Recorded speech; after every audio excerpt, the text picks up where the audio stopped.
masa kehamilan. Sebelum kehamilan gosok gigi nggak apa-apa dok, tapi waktu kehamilan masukin sikat gigi ke dalam mulut aja udah mau mual.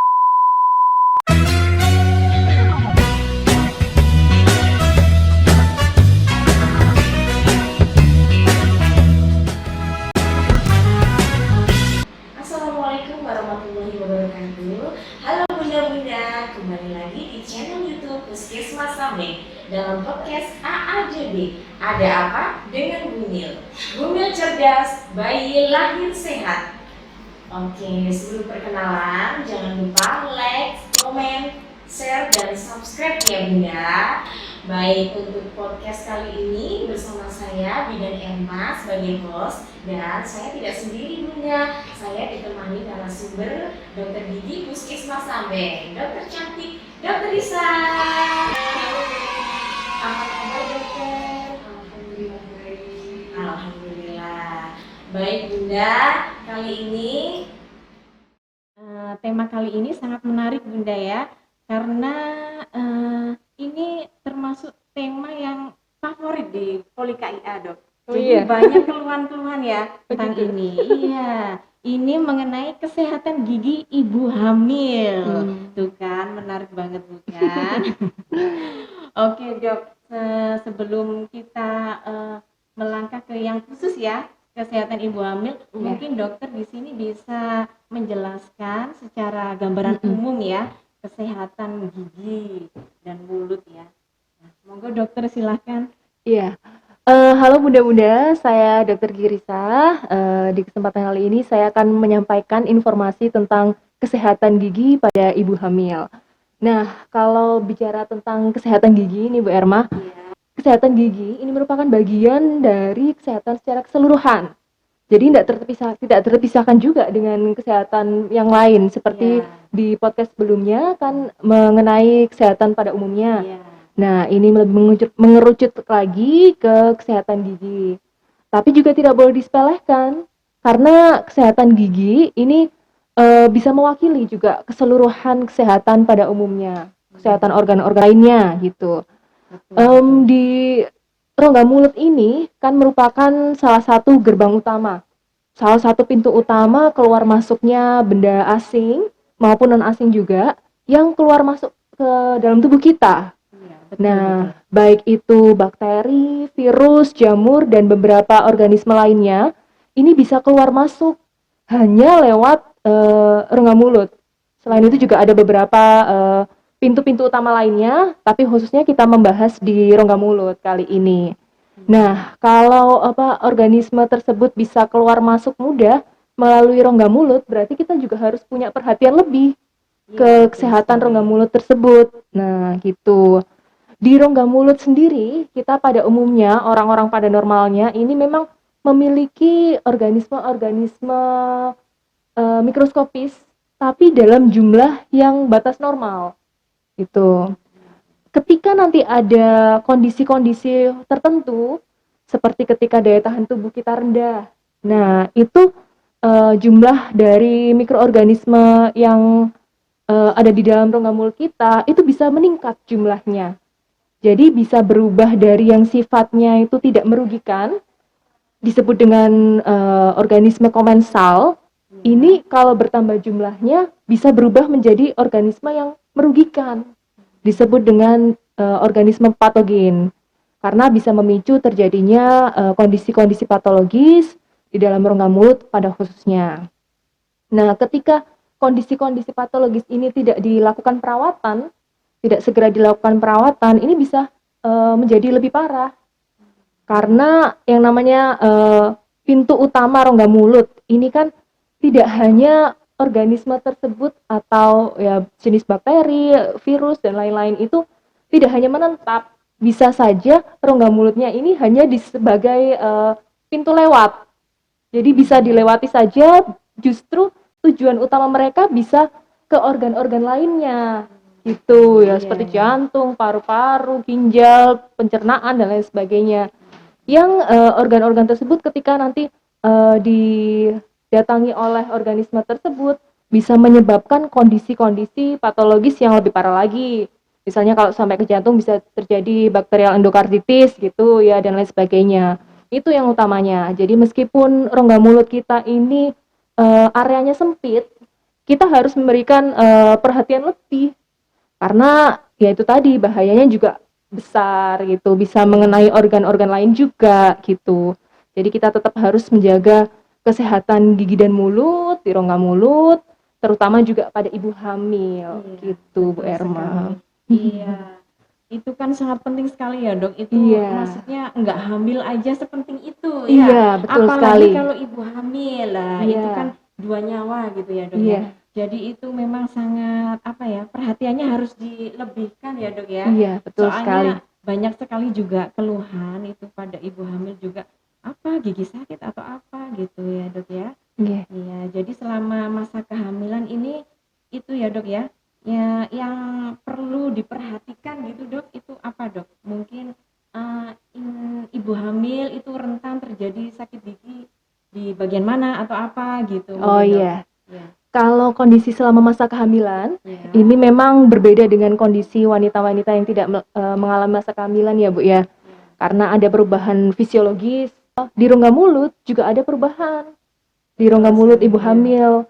Karena ibu hamil ini memiliki tingkat keasaman yang tinggi untuk air liurnya. Oh, Gitu. Jadi Iya, selama masa iya. kehamilan, tingkat keasaman di air liurnya itu pasti meningkat. Karena kondisi asam itu, ini bisa memicu terjadinya beberapa kondisi gitu ya. Yang pertama ini ada kondisi karies gigi atau gigi berlubang ya. Kondisi selama masa kehamilan ini secara tidak langsung bisa memicu terjadinya karies gigi atau gigi berlubang. Nah, ini erat kaitannya dengan morning sickness, Bu. Oh iya. Ya, iya. karena kan ibu-ibu hamil biasanya pada Hamil muda ya dok iya, ya. hamil biasanya muda. ya, iya. Biasanya ada mual, muntah gitu ya. Nah, ketika mual dan muntah itu kan rongga mulut rasanya asam. Nah, betul. tingkat keasamannya tinggi saat mual muntah itu. Iya. Sehingga ketika asam ada di rongga mulut tersebut, kemudian menyebabkan terjadinya pengikisan atau rusaknya lapisan pada gigi, pada enamel gigi. Nah, kalau sudah terjadi pengikisan pada bagian gigi, ini bisa memicu terjadinya lubang gigi, gitu. Selain itu, biasanya kan ibu-ibu juga suka mengkonsumsi makanan yang asam dan manis manis. gitu, Nah, Dok. Iya. itu biasanya suka yang apa kayak gedondong kan agak asem-asem Iya, gitu ya Bu ya. Nah, Ngidam lah ya istilahnya, iya. Dok, ngidam. Nah, itu justru akan meningkatkan tingkat keasaman juga di dalam rongga mulut, Bu. Iya. Jadi juga akan memicu terjadinya karies juga atau gigi berlubang itu. Iya, betul. Nah, selain itu juga ketika ibu-ibu masih dalam adaptasi Iya. masa kehamilan biasanya agak malas. Nah, malas betul. untuk gosok gigi terutama. Iya, betul. Karena kan biasanya ibu-ibu kalau sudah gosok gigi, ada beberapa orang yang sensitif akhirnya setelah masa kehamilan. Sebelum kehamilan gosok gigi nggak apa-apa dok, tapi waktu kehamilan masukin sikat gigi ke dalam mulut aja udah mau mual. Betul Nah, sekali. Alasannya itu PR. gitu. Ya, itu PR untuk ibu-ibu. Jadi tetap harus beradaptasi, jangan setelah mencoba untuk gosok gigi mual kemudian besoknya nggak mau gosok gigi lagi, itu jangan diikuti ya. Iya, Kemauan itu harus tetap untuk berusaha tetap untuk menjaga kesehatan gigi, karena kalau nggak dijaga nanti giginya bisa berlubang seperti itu gitu tadi ya. itu yang Iya. pertama. Jadi Yang- itu ya dok, memang ada pengaruhnya ya. Jadi Iya. kan sebagian itu ada yang bilang gini dok, ini mungkin gawan bayi mungkin ya gitu ya. mitos Itu itu, mitos Bu. ya. Iya. Jadi Iya. memang ada kaitannya ya dok ya. Iya. Itu tentang gigi berlubang. Iya. Ada lagi tentang pregnancy gingivitis. Nah, ini kondisi khusus memang namanya pregnancy gingivitis. Ini adalah keradangan pada gusi yang terjadi selama masa kehamilan. Iya. Nah, jadi ini kondisinya gusinya ini berwarna kemerahan, kemudian mudah berdarah. Nah, kenapa terjadi pada ibu hamil? Sering terjadi pada ibu hamil biasanya di daerah gusi-gusi bagian depan agak kemerahan, kemudian kalau sudah terkena sikat gigi sedikit mudah berdarah. Nah, itu juga ada pengaruhnya, ada kaitannya dengan hormon ketika selama masa kehamilan gitu.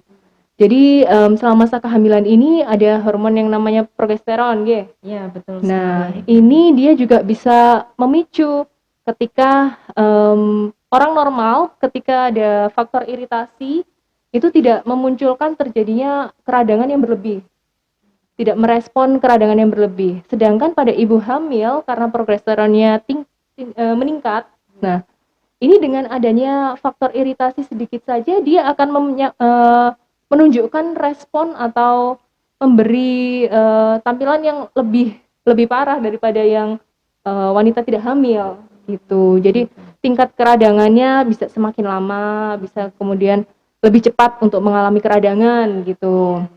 Biasanya faktor-faktornya ini bisa karena ada faktor jaringan lunak dan jaringan keras, Bu. Kalau jaringan lunak biasanya karena sisa makanan gitu, bisa menyebabkan keradangan pada gusi. Atau faktor jaringan keras seperti biasanya kalau ada sisa-sisa akar gigi yang tepian tajam, itu bisa juga menyebabkan keradangan pada gusi. Tepian tambalan yang terlalu tajam bisa juga menyebabkan itu. Kemudian juga kalau menggunakan gigi palsu, biasanya kalau pakai gigi palsu ada tepian yang terlalu tajam itu bisa melukai gusi juga. Nah, ketika itu terjadi pada ibu hamil akan semakin mudah untuk terjadi keradangan pada gusinya gitu. Sedangkan pada orang normal kalau dengan adanya iritasi sedikit belum tentu akan separah seperti orang yang hamil gitu. Iya. Soalnya kan hormonnya memang Iya. sudah berbeda ya, Dok ya. Iya, berbeda. Terus itu nggak, Dok, kan ada wacana ya kalau ibu hamil sakit gigi itu biasanya itu kekurangan kalsium. Itu bener nggak sih, Dok? Ya, jadi kalau keterkaitannya dengan kalsium, ini ada memang Bu keterkaitan dengan kalsium karena kan gigi sendiri itu komposisinya itu ada kalsiumnya. Nah, biasanya ibu-ibu yang hamil kan kalau mengkonsumsi makanan itu akan terbagi karena masuk ke plasenta juga, masuk ke janinnya sehingga yang masuk ke tubuh ibu sendiri Berkurang gitu ya, Dok? berkurang. Oh iya, betul. Sehingga perlu asupan tambahan. Biasanya kalau di KIA kan dapat ini ya Iya, resep betul, iya. tambahan Tambah darah kalsium. sama kalsium Nah, gitu. Iya, itu betul. itu harus dikonsumsi secara rutin oleh ibu-ibu karena ya berkaitan dengan kondisi giginya itu agar tidak mudah mengalami karies gigi gitu.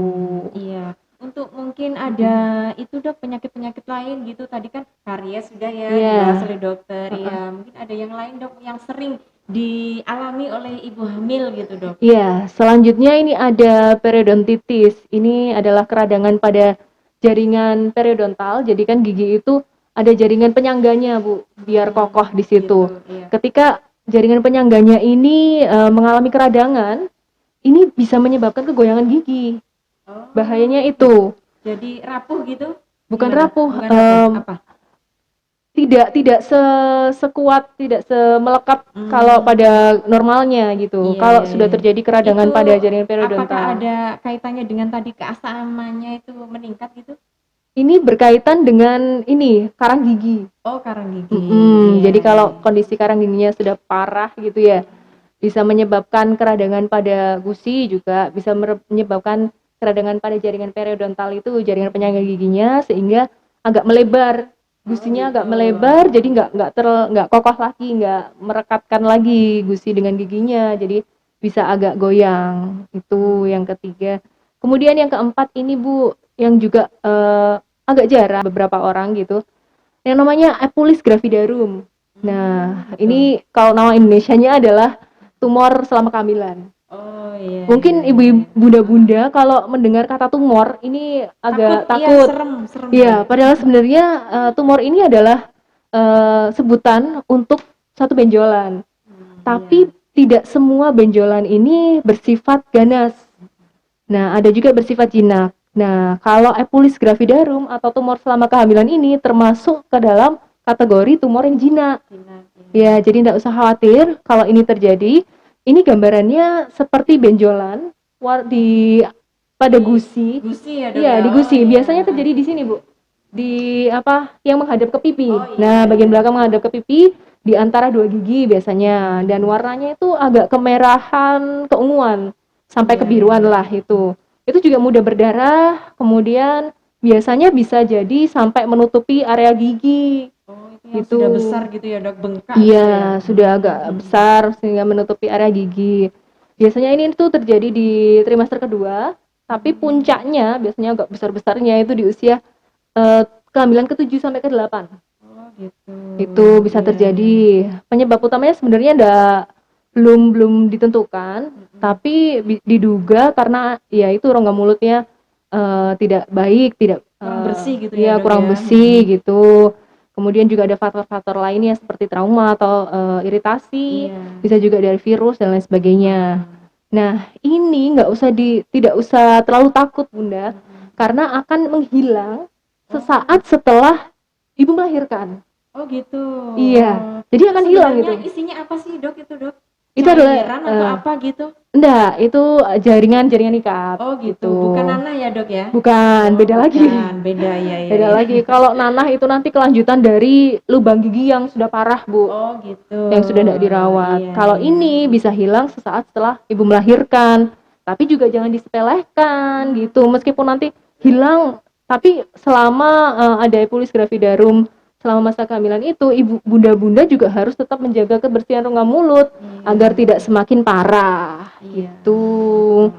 Terus Itu kalau aja. kalau yang sudah kayak gitu ya, Dok ya, terus nggak ditangani gitu bahayanya apa, Dok, buat ibu hamilnya gitu? Iya, kalau untuk gigi berlubang itu bahayanya kalau tidak segera dirawat, ini bisa berlanjut dengan adanya nanah. Ya, bisa jadi abses nanah pada daerah gusi, bisa juga sampai ke pipi. Kalau sudah terlalu parah bisa sampai ke pipi, agak Gitu. benjol daerah sini, itu Iya, sudah iya. parah sekali. Nyeri gitu ya, Dok ya? Iya, Ya, pasti itu, pasti. sudah pasti. Sedangkan ibu-ibu hamil kan kalau penggunaan obat ini dibatasi ya, Dibatasi, Bu. iya, memang terbatas, Nah, iya. itu kebanyakan memang bunda-bunda yang masuk ke poligigi Iya. itu bunda-bunda yang sudah ada keluhan, Bu. Iya. Jadi agak repot memang ya. Jadi ya kami hanya memberikan obat-obat yang aman saja untuk bunda. Dan kemudian bahaya yang kedua, nah itu tadi kalau sudah terjadi keradangan pada gusi, bisa juga terjadi kegoyangan pada gigi. Nah itu kemudian kalau epulis gravidarum itu enggak ada bahaya yang terlalu signifikan, cuma mungkin akan kurang nyaman. Bunda kalau sudah mengalami epulis gravidarum itu akan kurang nyaman daerah situ. Makan kan nggak enak juga ya, Dok ya. Iya, betul juga. Terus nanti juga malas gosok gigi, takut kan nanti Iya. ya. Iya, selain itu infeksi pada jaringan penyangga gigi ini, Bu, bisa sampai menyebabkan terjadinya BBLR, berat badan bayi lahir rendah, Oh, gitu ya. dan prematur. Itu bisa sampai prematur. Maksudnya itu hubungannya di mananya, Dok, itu? Nah, itu berkaitan dengan hormon. Jadi ketika ada infeksi pada jaringan penyangga gigi termasuk gusi, ada gingivitis, periodontitis, itu akan meningkatkan hormon prostaglandin. Iya, kita tahu sendiri kalau selama masa kehamilan prostaglandin ini fungsinya untuk meningkatkan kontraksi uterus. Gitu. Nah, ketika infeksi pada jaringan penyangga giginya ini meningkat, prostaglandinnya juga meningkat secara berlebihan, ini akan memicu kontraksi pada rahim. Iya, jadi Sehingga kontraksi rahimnya itu belum saatnya untuk kontraksi, sudah kontraksi duluan, akhirnya lahir prematur gitu.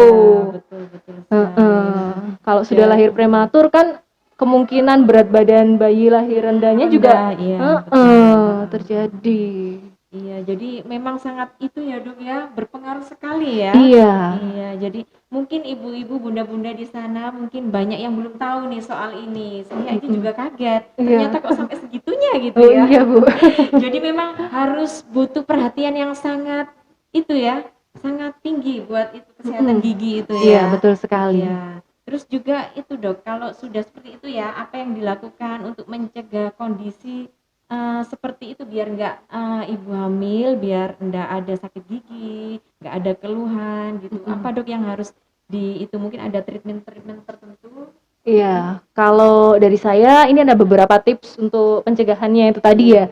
Yang pertama, saya sarankan sekali untuk bunda-bunda yang baru saja menikah atau berencana untuk punya anak, rutin-rutinlah untuk periksa ke dokter gigi.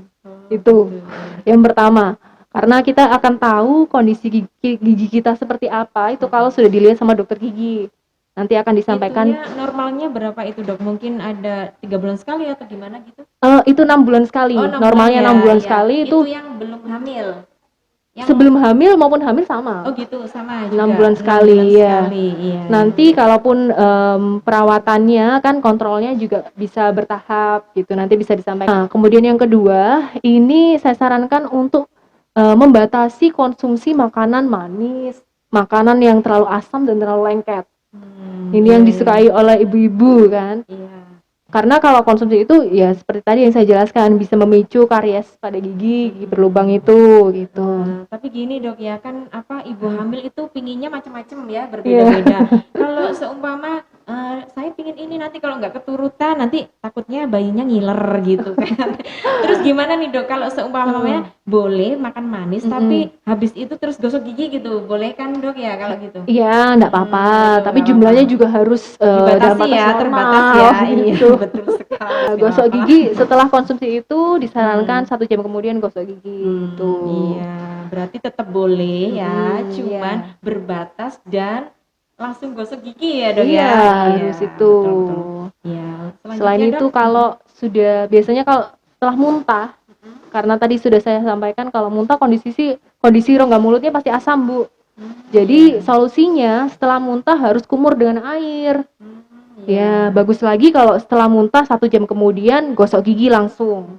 Itu lebih bagus lagi. Kalau tidak memungkinkan, kalau kondisinya di lingkungan sekitar tidak memungkinkan, tidak bawa gosok gigi juga, kumur saja dengan air putih gitu. Terus gini dok, kalau itu normalnya pakai air putih ya. Kalau Iya. mungkin pakai kayak cairan gitu, Obat kumur. obat kumur ya gimana? Obat kumur boleh, tapi saya sarankan gunakan obat kumur yang tanpa alkohol. Oh gitu. Iya, biasanya Free alkohol gitu iya, ya. ada. karena kenapa? Kalau kandungan alkohol ini bisa memicu rongga mulutnya jadi kering. Iya, sedangkan rongga mulutnya juga perlu keadaan basah gitu. Yang selanjutnya ini bunda-bunda jangan lupa juga gosok gigi untuk rutin sehari 2 kali gitu ya, pagi setelah makan pagi dan malam sebelum tidur. Nah, kalau malam sebelum tidur ini agak repot ya karena agak males biasanya Iya, bunda-bunda, tapi biasanya tetap gitu. harus dibiasakan itu bunda. Demi ya dok ya. Iya. Nah, selain itu juga konsumsi makanan yang berserat. Itu penting sekali. Saya sangat menyarankan bunda-bunda mengkonsumsi buah langsung daripada mengkonsumsi jus. Oh iya. Karena kan kalau jus itu sudah bentuk saripati ya. Iya. Serat-seratnya sudah hilang, terbuang Hilang, ampas iya. gitu, dibilang ampas gitu. Justru dengan serat-seratnya itu yang akan sebagai cleansing agent. Jadi bermanfaat untuk sekaligus membersihkan rongga mulut gitu. Iya, wah ini Info baru penting nih ya. info penting. Soalnya apa dok? Itu biasanya gini ya kalau orang-orang pada umumnya tuh gini. Ini kok ampasnya itu enggak ada vitaminnya gitu. Iya. Saya juga gitu dok anggapnya. Justru itu yang bermanfaat berarti ya. justru itu bermanfaat. Oke, ini saya sudah menyediakan pantong ya. Ini model gigi ya.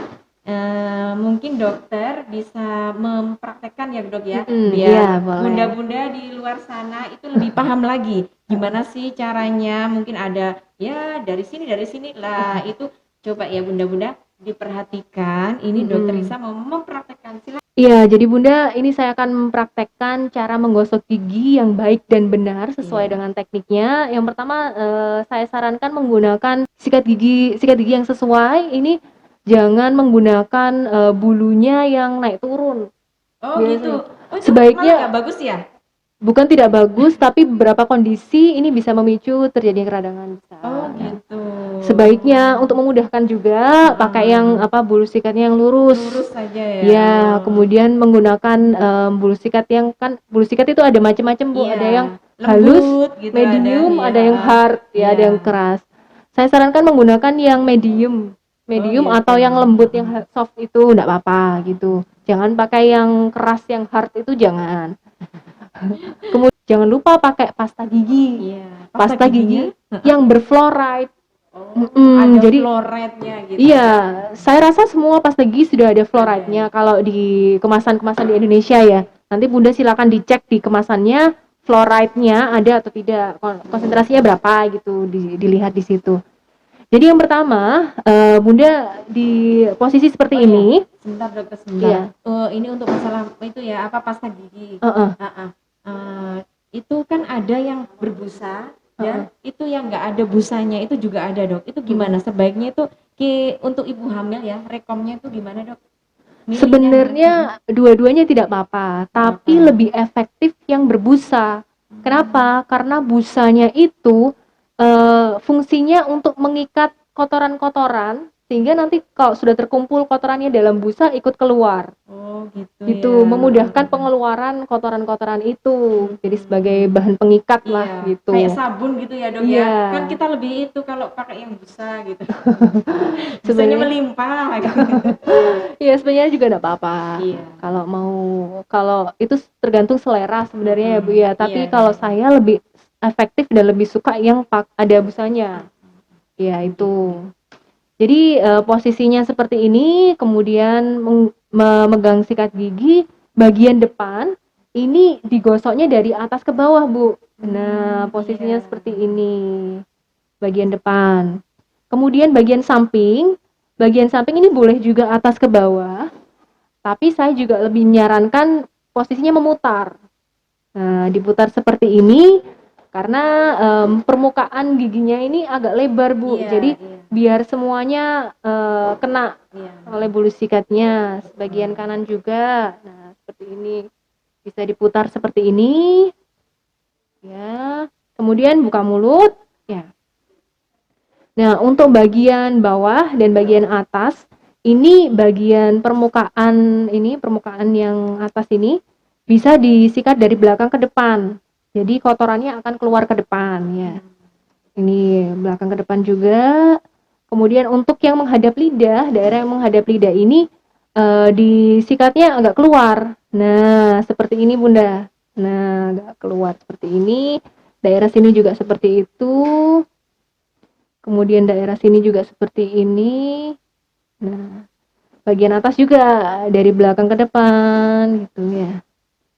Ini kemudian keluar juga. Saya sangat menyarankan Bunda untuk menggosok gigi tanpa tekanan yang terlalu berat ya. Kalau menggosok giginya seperti ini, itu juga tidak baik Bunda. Jadi gunakan tekanan yang cukup saja. Nggak usah yang terlalu menekan gini, cukup saja. Nah itu nanti akan berpengaruh ke gusinya, gitu ya. Kemudian berkumur itu juga harus. Setelah itu gitu. Kalau penggunaan sikat lidah itu juga diperbolehkan. Sikat lidah. Jadi biasanya kan ada sikat gigi yang belakangnya agak kasar ya. Iya. Nah, itu bisa digunakan untuk menyikat lidahnya, atau ada juga alat khusus untuk menyikat lidah gitu. Selain itu juga ada interdental brush atau sikat gigi untuk antara dua gigi. Biasanya kalau yang sering terselip makannya daerah di antara dua gigi bisa menggunakan sikat gigi khusus agak kecil gitu Bu, namanya dental floss itu. Bisa menggunakan itu. Kalau obat kumur seperti tadi yang saya sebutkan, saya sarankan untuk yang tidak mengandung alkohol. Itu kemudian penggunaannya juga tidak boleh terlalu sering ya. Karena meskipun itu berfungsi untuk menurunkan jumlah bakteri, tapi kalau penggunaannya terlalu sering, obat kumur itu bisa menyebabkan peningkatan jumlah jamur. Oh iya betul. Gitu. Karena bakteri memang ada yang bakteri jahat dan bakteri itu ya dok. Iya, yang patogen dan komensal tadi. Betul sekali. Dan ini yang terakhir dok ya. Iya. Mungkin ada pesan-pesan buat ibu hamil dan terutama bunda-bunda hamil di Puskesmas Sambeng ya. Iya. Untuk bunda-bunda jangan lupa untuk tetap menjaga kebersihan dan kesehatan rongga mulut, gigi dan beberapa jaringan sekitarnya harus dijaga. Meskipun bunda dalam kondisi hamil, tetap harus dijaga seperti bunda sebelum masa kehamilan. Tapi harus dengan perhatian yang lebih karena kondisi Bunda berbeda dengan kondisi sebelum masa kehamilan. Selanjutnya juga rutin-rutinlah untuk ke dokter gigi, mengkonsultasikan kondisi giginya, kondisi rongga mulutnya. Nanti akan disampaikan beberapa treatment karena selama kehamilan pun Bu, ini trimester pertama itu memang yang diperbolehkan hanya pemeriksaan gigi dan tindakan-tindakan yang darurat. Itu. Kalau trimester kedua itu boleh dilakukan pembersihan karang gigi. Boleh. Ya, Dok, boleh. Asalkan Bunda tidak dalam kondisi yang sering mual, muntah gitu kan. Iya. Kalau yang namanya pemeriksaan atau perawatan gigi menggunakan di dalam rongga mulut juga biasanya bunda-bunda agak sensitif. Jadi saya sarankan kalau mau membersihkan karang gigi di trimester kedua harus dalam kondisi tidak sering muntah, tidak sering mual gitu. Kalau di trimester kedua juga boleh dilakukan penambalan gigi. Itu boleh, iya.